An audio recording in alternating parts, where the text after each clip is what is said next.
Assalamualaikum warahmatullahi wabarakatuh. Kami dari kelompok 6 akan mempresentasikan materi tentang pengukuran gejala penyimpangan. Dan pengukuran gejala penyimpangan yang akan dibahas yaitu ada 3. Yang pertama ada range, standar deviasi, lalu varian. Baik, di sini saya akan menjelaskan tentang range atau rentangan. Rentang data atau range adalah selisih antara data terbesar atau data maksimum dengan data terkecil atau data minimum dari seperangkat data. Rumus range yaitu R sama dengan X maksimal dikurangi X minimum. Jadi bisa kita lihat X maksimumnya itu adalah data tertinggi dan X minimumnya itu data terendah. Jadi data tertingginya itu nanti dikurangi oleh data terendah. Berikut di sini ada contoh soal. Contoh soal yang pertama, data nilai UAS statistika kelas A dan kelas B.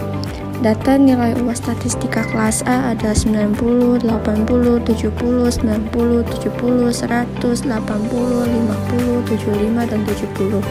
Sedangkan data nilai UAS statistika kelas B itu ada 80, 75, 95, 75, 70, 95, 60, 85, dan 60. Nah, bagaimanakah kita untuk menjawab soal tersebut? Nah, yang pertama itu kita urutkan dulu, kemudian dihitung rentangannya.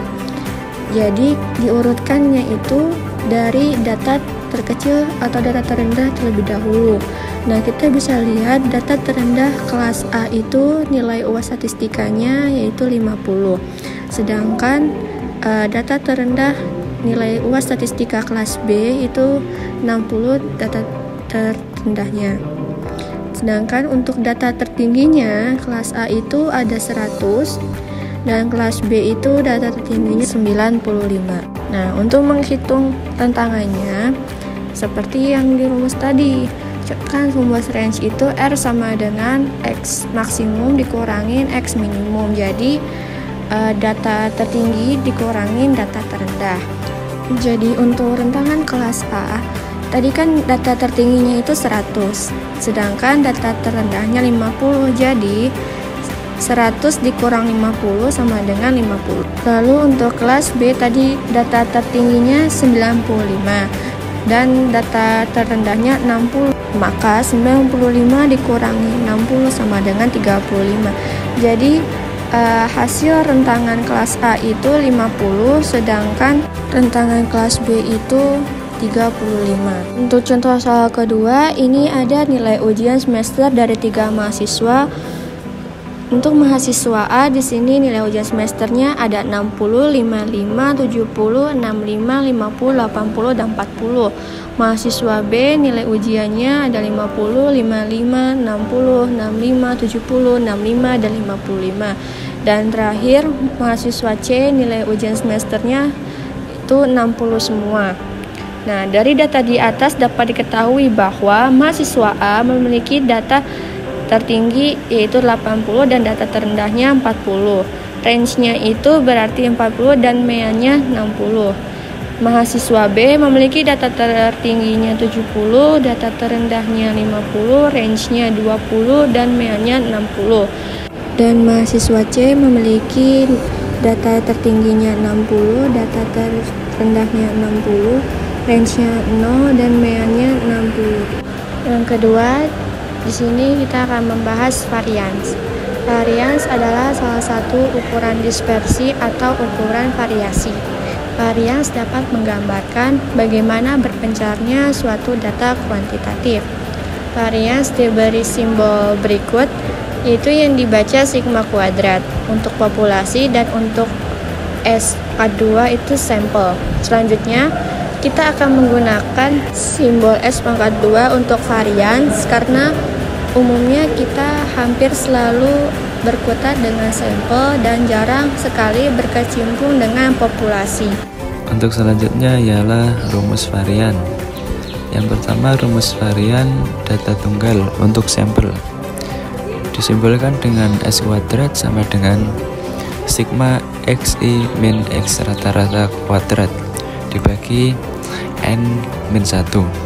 Nah, penggunaan N-1 ini apabila data yang ditunjukkan itu kurang dari 30 atau hanya sampai dengan 30. Nah, untuk keterangan dari rumus di PPT yang sudah dicantumkan, yang pertama X kuadrat adalah varians, sedangkan N itu jumlah data, XI nilai tengah, X nilai rata-rata. Nah, perbedaan antara varians dengan deviasi rata-rata, jika varians itu tinggal mengkuadratkan saja. Nah, untuk selanjutnya ialah contoh varians. Nah, jika standar deviasinya sudah ditemukan, misalnya di sini standar deviasinya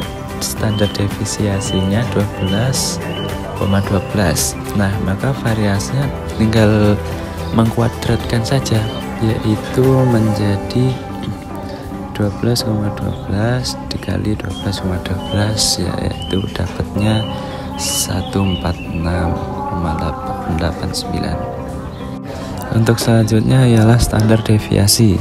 Nah, standar deviasi itu adalah akar dari varians.